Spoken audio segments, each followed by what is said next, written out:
on this computer.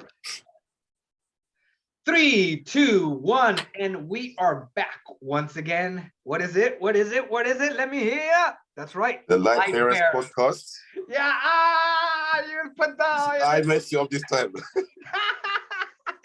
Oh my god. And I said it.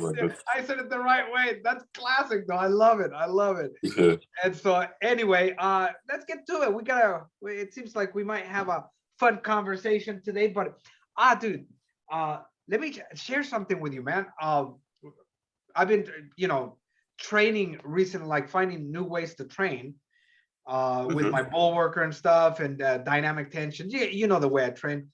But anyway, recently we're moving. Okay. Yeah. And so the house here, I have to move out. Now, you know those foldable bicycles, the small bicycle that you can fold and take on the train? Yes, I do. Now, I got 2 of them about 2 years ago, one for my wife and one for me. And so my wife has a hatchback. We have a hatchback, a 4-door, kind of a sedan, but hatchback, with the little door that opens up in them. Yes. And so we have to fold the seats down and we can fit both bikes in there. No worries. Now, when I first bought those, this was before I started training with the bull and focusing a lot on isometrics. And I was still just keeping it super simple, but my tendons and my ligaments were not as strong as they are now. And my whole core, I was missing something. And so I remember picking these up, and I could pick them up, but they felt uncomfortable. And when I would pick them up to put them in the car, I would lean over. I could still pick them up, but then I would almost tip forward.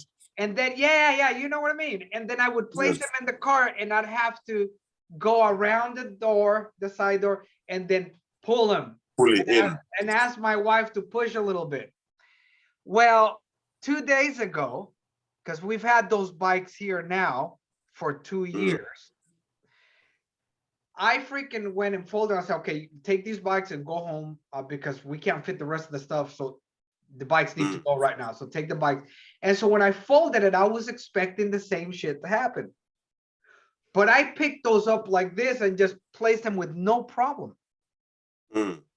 And the strength level and the stability I felt all around on my core and my joints, my muscle, I just felt strong.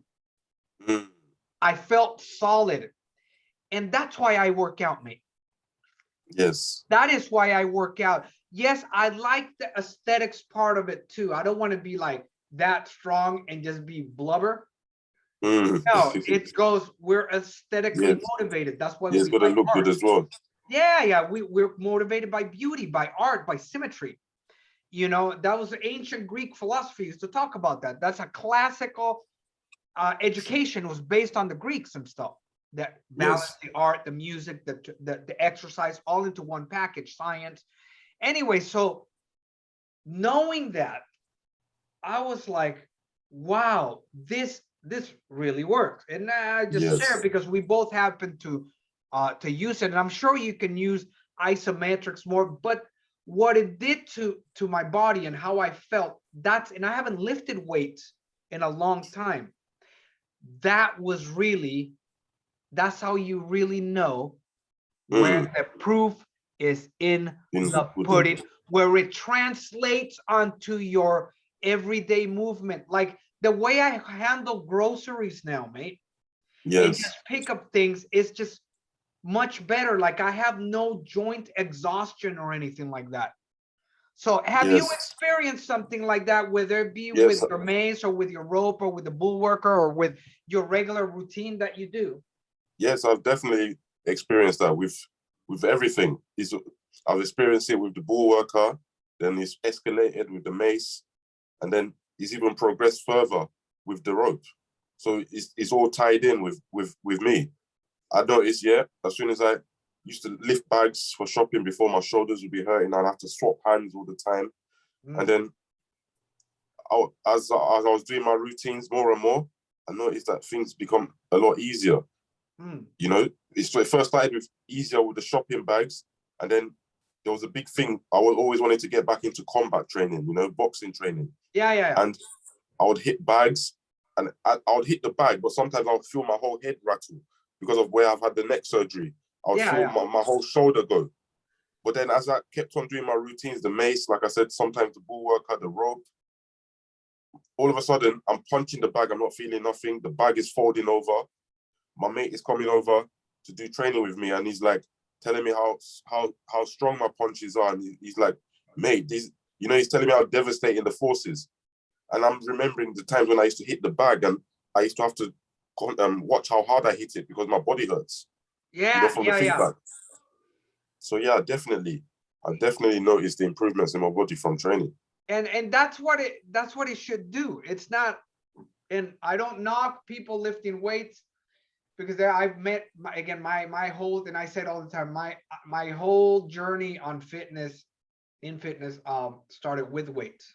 And I have taken that approach of training, creating training programs and sets, supersets, reps, based on my training in weights. That knowledge, I spilled it over and then adopted a new way of forming muscles and strengthening tendons. But I mean, you're talking about groceries. You know, one of the main problems when you have groceries, and I'm talking about, say you buy some groceries and then you have to walk for a click or two. Yeah. A few kilometers, mate, right? And you got to carry these bags. And then the oldest, like it wasn't that you couldn't lift it, it's like that your hands would get tired, or your forearms, shoulders, and your then fingers, your shoulders, your elbows. And then you would put them down every so often. And now I find myself just going along, and then I just tell, okay, how much longer can I go? Sure, I rest a few times here and there, but not whereas, and it was like, say 20, 30 times before. This is a long distance. It's almost like there's no disconnect. No, exactly. The way I do pull-ups now, it's like, I'm like, what? So I just wanted to share that with you, because I know that you're really into like the results. You got to have results. Yes. But the results should translate onto what you're doing with your body. Yes. Results. That's a big one as well.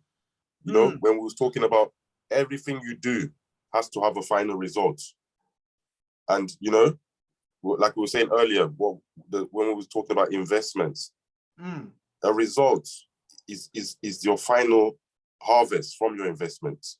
So, for instance, you're doing these workouts, and let's say after 5 years, you find out that your shopping bags are still as heavy as they were the first day you was working out.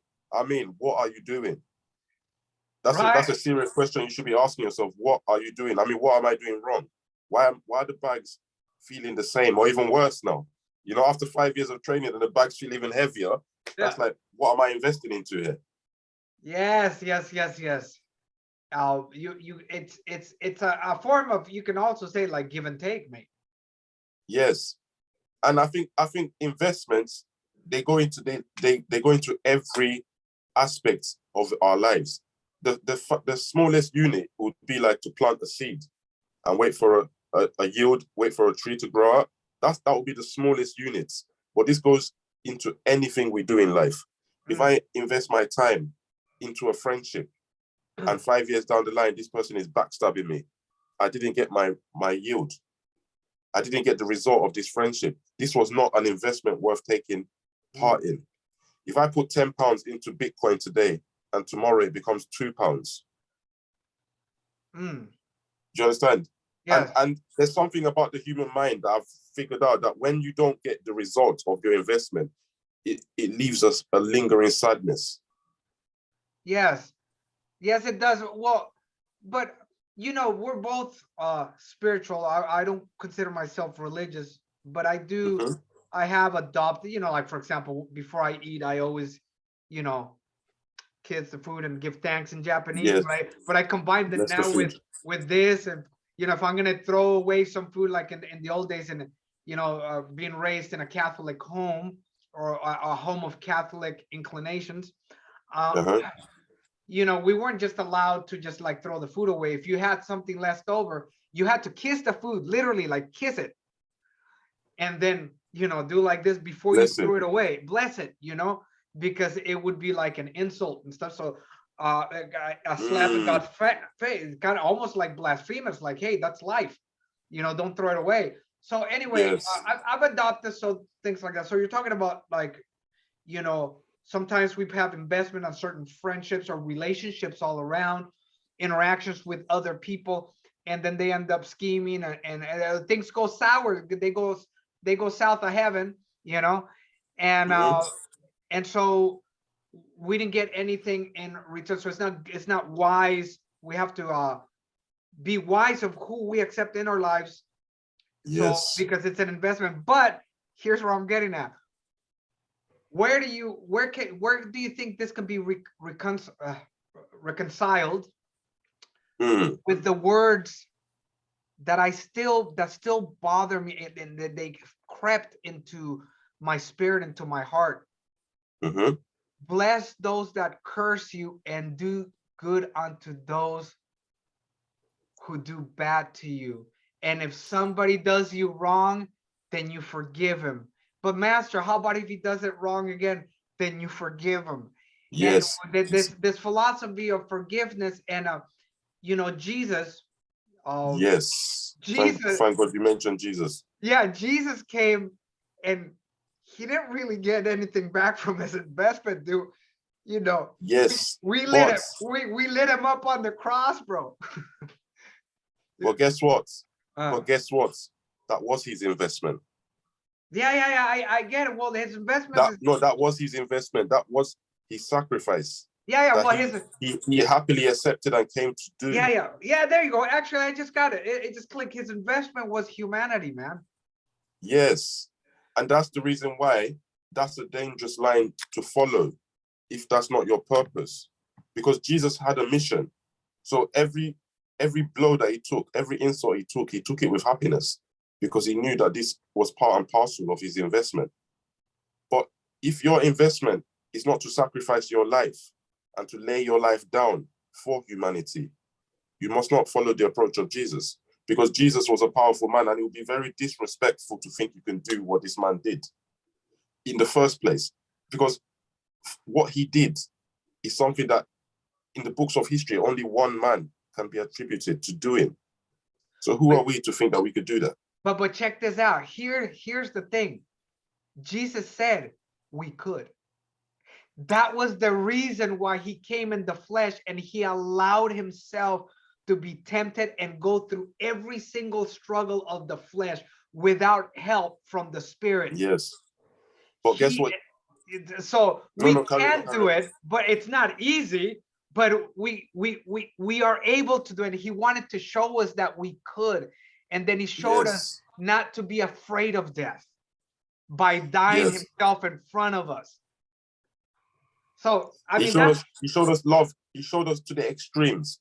He showed us the things so that we could see the extreme of it. This is love, and this is uh, undying love. This is uh, love despite hate. So he showed us a spectrum that obviously that would have been otherwise impossible to see, given the rules of humanity and given the yeah, nature yeah, of our hearts, given the nature of our hearts, the nature of our spirits. We're not ready to go to that extreme. And to be yeah. honest, I also feel like he did it so that we don't have to do that. Because he also says in the Bible that he died for our sins. He came and did that. God so loved the world that he came and gave his only begotten son, Yes, yes, so that yes, yes. whosoever believes in him may receive life and never perish. Which means that he came and did it so that we don't have to do it. Well, You know? it's written in the scripture. I went through it so that you don't have to go through it. Yes. And That's the whole point, because that path that Jesus took is a solitary path. I don't believe it's something that people should. The mistake people make sometimes is trying to emulate that. You have to give him his respect and stop trying to take the glory of Jesus by trying to. When we try to emulate something, it's because we want some of that glory. So if I copy Hercules, it's because I want that glory that Hercules had in his time of the great Hercules. So me emulating is because I want some of that result that they received. But what Jesus received, I think that's a lonely mission. Only he okay, came to do that. now there's a difference between emulation and following under one's footsteps, mate. Yes, there is. And Jesus did say that, follow under my footsteps, but because he knew really if we wanted to, we are able to, but he knew that we couldn't because of the state of our hearts and our Yes. soul. But he demanded, and he had said, try, if you love me, then you will be like me, you will try to be like me. But Yes. because he knew, he says, for all have sinned and come short of the glory of God, but only there's life through Jesus eternal. So he made the way. But we're not, now we're splitting, maybe we're really getting into detail into the terminology. And I get what you're Yes. saying.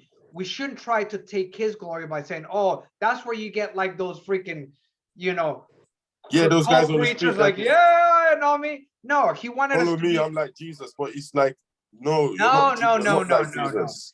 You're He not. he wanted us to be like him in his heart and in our souls, to follow under his footsteps and be kind. But he knew that we were weak, but he still forgave us and loved us. So he didn't want us to emulate that, like what you say, and I think so 100%. But he wanted us to follow under his footsteps. And the last thing he told us, above all, there was this one. Why I get this? Why I remember, atheism is very big, and a lot of people are really quick to confuse Christianity with Jesus, right? Which Hmm. confuse how people practice Christianity and the things that they do in the name of Jesus. That's why I don't say I'm a Christian, mate. I'm not even gonna go there. I am amazed by Christ's walk. Okay, so but there's this one part, right? I was reading through this Facebook post, and it was like atheist something is the name of the group, right? Hmm. And a friend of mine, a good friend of mine back in the States, a friend from high school. Yeah, well, we see different ways, but he's still a good bloke, and we never disrespect each other. Also, he can think the way he thinks, and because God gave us the freedom of choice, we didn't say believe. Exactly. He didn't say you better believe in me. No, that's not what he said. He gave us the choice, but there are consequences. Hmm. If you're gonna start breathing underwater without oxygen, there are consequences. You can go ahead and do it, but you're gonna drown me. You know Hmm. what I mean? And so we're gonna live in a certain way that's gonna create not a very conductive life. But anyway, it says on that nowhere in the Bible did it ever say that God or Jesus loved us. And I was like, yes, it does. Jesus did. Said nowhere it says God, but for God so loved the world, right? But it says, Exactly. but there's nowhere it says that Jesus said that he loved us. And I said, nah, yeah, he did. So I look up real quickly exactly what was the text, and I forgot again the text, but I know what he said, the words. It says, and I leave to you a greater commandment than the old commandments, which Hmm. are still to be upheld, but that covenant is no more. But those are rules to live in harmony, right? It says, and I leave this commandment above all commandments, to love one another as much as Hmm. I have loved you. And Yes. in a way, I was kind of like a bit arrogant in my heart. I didn't write it in arrogance. I just posted it on there. I didn't say anything. I said, actually, check out this scripture. But inside, I was like, wham, slam dunk, one for Jesus. But I was thinking, Jesus wouldn't want me to do it that way. That was me in my heart. And that's called, Yes. that's the way Christians, they turn people off about Jesus. So they confuse, just because we have a certain group of people who say they're Christians, that's how Christ was. Mm. No, mate. Nah. So Yeah, anyway, go it's ahead, lost in translation sometimes, man. No, Yeah, carry on. What was it? it is. It is lost in translation, but there, this, where you get the stuff are the simple parts that resonate. Some Love. yeah. And it Because wasn't so much to emulate me, but he said, follow me, pick up your yes, cross and follow me. follow me.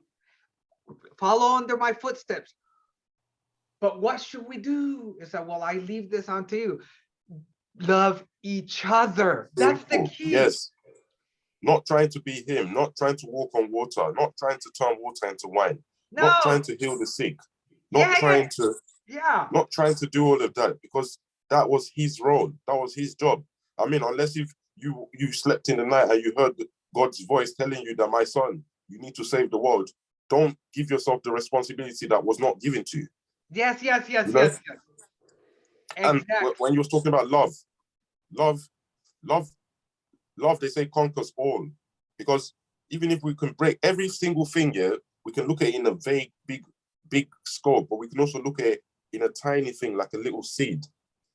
If I love the seed, and I took this seed as something important, when I put it into the ground, I made sure that I found a soft ground to put it into. I didn't put it into something that was dry and hard, because I love this seed. And I buried it into something soft, and I came and I nurtured it with water on a daily basis, because maybe the rain wasn't pouring. So I came and gave it love, and I poured water, and not too much, not to the point where I drown it, not to the point where I suffocate it. I put just enough water so that it can absorb and grow roots. And the more I love that seed, the more it becomes a tree. And the more I love that tree, the more that tree can spread love to other people and provide it with food, you see? But if I didn't show that seed love, the weeds will come and surround it. And I'm not going to come over there and help it to breathe. The insects might come and bite some of the leaves, and I won't help it. So when the tree, because in nature, one thing we know is that things are very resilient. So even that tree that seed you've not looked after will find a way to come out and search for the sun. So what might happen is that tree might come out and have a little bit of a kink or a bit of a bend to it. Or it might have a bit of, where the stem is a bit weak or is a bit hollow because of the years of suffering and the years of fighting it had to do to come out. Yeah. And because it didn't receive love, it's a bit hollow, it's a bit weak, it's a bit... Bro, even though it's still strong and it's persevered, it's got scars. Whereas if there was love, we might not have to feel those scars. Yes, yes, yes. Oh. I don't know if I'm making sense here. Yeah, of course you are. Of course you are, man. I'm just listening. Yeah, and that transferred onto our children. Yes. You gotta feed them just right so they don't tilt over and stuff like that, because they're still gonna go through life, but they're gonna go through life a lot harder. If you've already bent them, you've already bent their spines a bit, you've messed up you're giving them insecurities already, you've given them reason to doubt themselves already, so they're growing a bit crooked. They're not growing straight towards the sun because you haven't nourished it in a way that it can be upright. You've not given it the assistance to be upright. Now it's just following whatever path it can. It's just trying to survive. So even if it has to tilt to the left and still stand, it will do it. It will do it because there's resilience in things that God creates. Yeah, like Quasimodo, dude. He was having a hard time. No, he was having a hard time, but he was still standing. But he was still standing, like Scarface. I'm still standing, man. Yes. And it's true. And yeah. So it's really important. And so going back to the thing, the greatest commandment, love each other the way I have loved you. He knew that it wasn't love. And if we loved each other, there wouldn't be all these wars, mate. Or these scars. And it's a trip to see what's happening right now. Part of it is also they want to make us feel scared, so they always putting this out there. But we're sitting here with cell phones and all kinds of things and beauty, and we got toilet paper because we didn't have toilet paper back in the day. Simple things like that, hand soap and whatnot, and we can get a little Band-Aid, and we got like Boo Boo Bear cartoons and all that bullshit. But we're still fucking slaughtering each other. And for some reason, it happens to be okay when politicians do it, whether it be the right or the left. And it's always them talking all the fucking fluff, all the fluff out there, but it's not their kids going out, right? It's not their kids getting out there to die. And then they take the youth of your own country and they bamboozle you into some nationalistic or euphoria and fervor, whether it's Ukraine or America Yeah. or Japan or whatever, they work that in you, the bubbles of patriotism, which is a big Yes. difference Yes. if somebody comes to actually take what you have, which it seems like this is what's happening over there. But it didn't just start like that. It's these politicians and these leaders that have started these conflicts. And then everybody, because at the end of the day, the politicians and the leaders, they go home and they get their, their knobs polished or whatever. They eat, they're Uh-huh. not there in the freaking trenches getting bombed the fuck. Yes, they're not holding this value for nationality so strong. What they do is they get you into this strong feeling of nationality, to the point where the agenda of your life is not about your own experience, it's not about the country's development. But hang on a minute, I came here to live life. I didn't come here to sustain the nation. So this is where they've got it wrong. When they start giving you this national way of living your life, it's like, oh, we serve the emperor. Even the days of the samurai, when they were doing stuff like that, we live our life for the emperor. No, we live our life because we are a speck of consciousness trying to open up consciousness even further. It's almost like consciousness viewing itself through different angles. If consciousness is one ball and it's turned itself into 1,000 million humans, that means consciousness wants to view itself from different angles. But then you breaking it down into national, you're making smaller circles when life wants to be in big circles.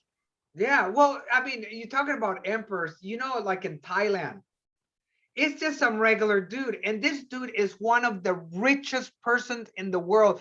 I think the dude doesn't even live in Thailand full time anymore. The guy is so filthy rich.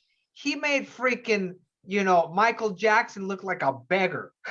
You know what I mean? Like, he made Michael Jackson like he's standing in a corner with a little paper bag with give me a cheeseburger from Mickey D's and shit. Right? Wow.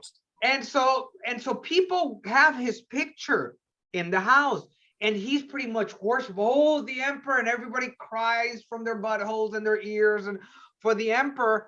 But there's a lot of poverty and crime and stuff going on. What about your life? What about your life? What is he's out there living the life of his dreams, and you're neglecting yourself to honor. The leaders. He's the one that's supposed to be taking care of his people, guiding his people, making sure, okay, if there's crime in my kingdom, that has to reflect on my leadership. What is happening here? I'm supposed to protect these people. Let's figure out how I can root out the problem of why there's this crime. Oh, could it be because nobody's eating? You know what I mean? How can I do something for my country where people have access to the food, and it's going to go back because they'll support you. They'll bring, okay, this is a great leader. We all need some kind of leader. There's always somebody in front of the pack, the wolf pack or whatever you want to call it. But homeboy's just pimping the bling bling, bro. Out, yes. Dude, he's pimping that bling bling and Rolls Royce, that ridiculous stuff that he buys and the places that he stays. And that's wrong. And dolls of gold and just like the Pope and stuff like that. That's why I don't even, get involved in the leaders that I follow. When I follow leaders, they're not even humans. When I try to follow leadership, I look at animals. Yeah. I look at animals and the way they set themselves, because there's no ego. There's just function when it comes to animals. It's just function. There you go. But remember too, yes, function. If we translate that onto humanity, it is in war. Oh, it's just function. Let's go fucking bomb the shit out of him because we No. I'm saying no, we have consciousness, we have emotion. Yes. Function. Leadership is not an emotion. Yes. Leadership is not an emotion. Leadership is a quality. So you have to look at functional machines when it comes to things like that. Yes. Because leadership isn't an emotion. So when you look at the silverback gorillas, for instance, in the tribe, the females and all the other kids, the children in the tribe, they seem to be having a lot better time than the silverback gorilla. The women are all playing around, rolling, jumping, eating bananas, eating grapes, while the silverback He's the only one that's sat there quiet on red alerts, looking around. Is there any threats in the environment? Is Yeah. anybody this? That's what I'm saying. A leader should be There you go. concerned about the safety of his nation, Yeah, not about the people pimping him out. yeah, there you go. No, you just hit it, man. That made sense because he does stand there. He's not worried about, yeah, sure, he eats and he's not gonna let some bozo. And the women come and they bring him the best food. Even Yeah. without him bringing effort, they bring it to him. But they can But that's not his concern. But check exactly, and they bring it to him because everything is safe. They know that this fool takes care of us, so we're gonna take care of him too. And it's a symbiotic relationship of goodness. If he gets into a fight and gets a bit hurt, watch how the females come over and start attending to his injuries. Hell yeah, dude. Yeah. They come, they give him food. They make sure that he's okay. They make sure that he's gonna be all right tomorrow. Because that's how much they value their leader. But imagine a leader that's taking all the bananas, taking everything, and now the kids are not eating, the women are not happy.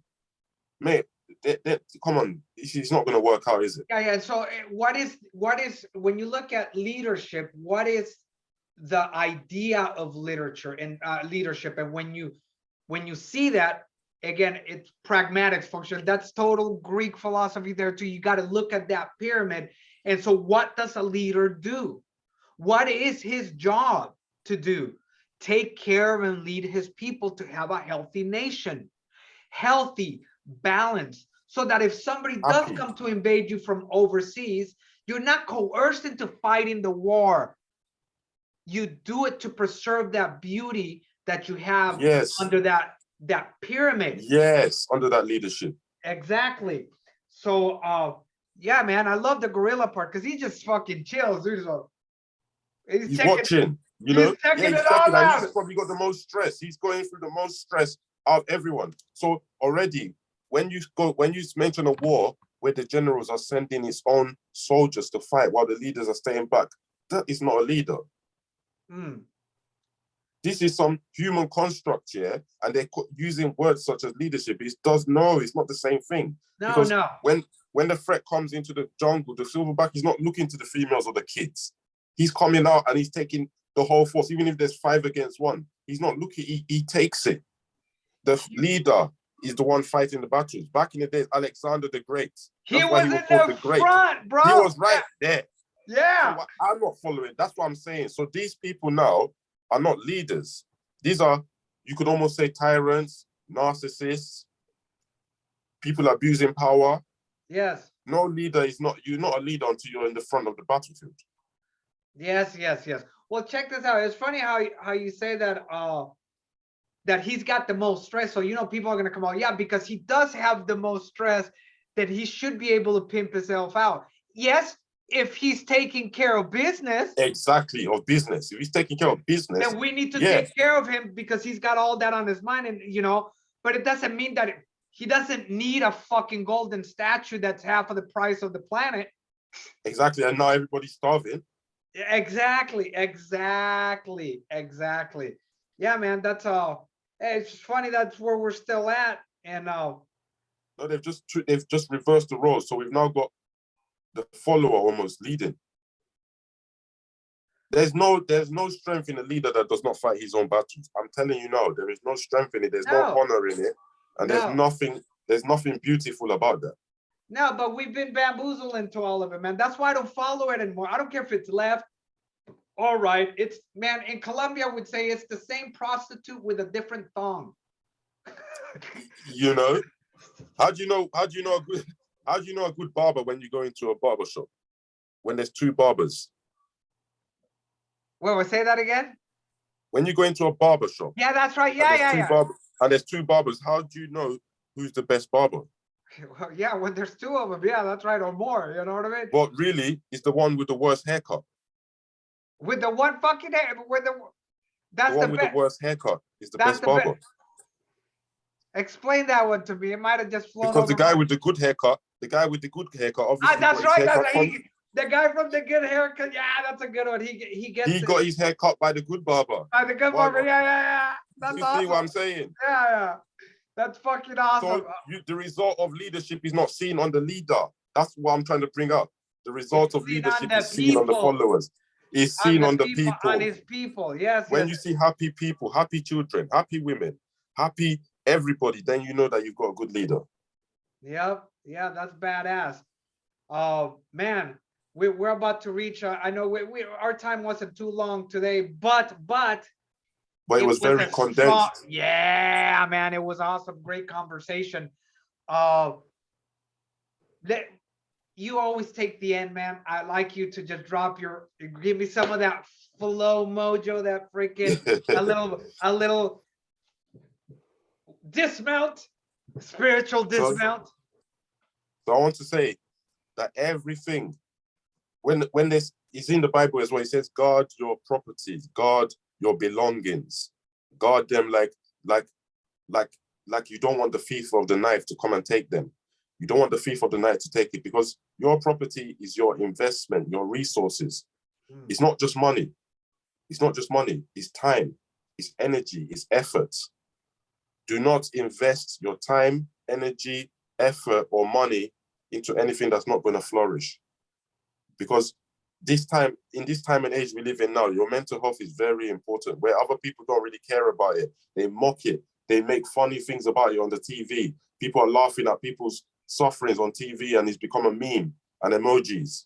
Yeah. Protect your energy. Do not invest into anything that does not become a flower at the end. Do not plant seeds that do not become flowers, because it's not the fact that it doesn't become a flower that is my issue. My issue is what it leaves you feeling as. My issue is the void that it leaves in your heart because of all this time that's been wasted. If you've got 15 years of your prime and you spend 15 years planting a seed that is going to become nothing, those are 15 years you will never get back. Those are years of your youth that are gone, and you might not even have the energy to give another 15 years. So give your resources wisely and make sure that you're always trying to get a tree out of your seeds. That's what I'm saying. Give me some boom, boom. Boom. Oh, all right. And once again, we start getting on crouches on the ground, getting that bow drill of the soul. The friction that we get from interaction, from meeting each other, from banging heads and creating sparks through our thoughts and our perseverance in life. It gets bigger and bigger and makes that light to bear upon the world. Yes. Rock and roll, mate, and keep it jungly. Keep it jungly, brother. I'll give you a call, okay? I'm going to, I'm about to do a little Wim Hof session, and then I'll give you a call, okay? If I don't give you a call today, I just telling you, it was rad. We got to get this one up as soon as possible. Today was boom, boom, dude. Yes, we're going to get this on ASAP. Okay, all right, matey. It takes a bit for it to convert. So as soon as it converted, it'll be up tonight in your mail, okay? Okay, no problem, brother. I'll put that on straight away. Okay, cheers, mate. Yeah, cheers, brother. Bye-bye. Love you, man. Love, brother.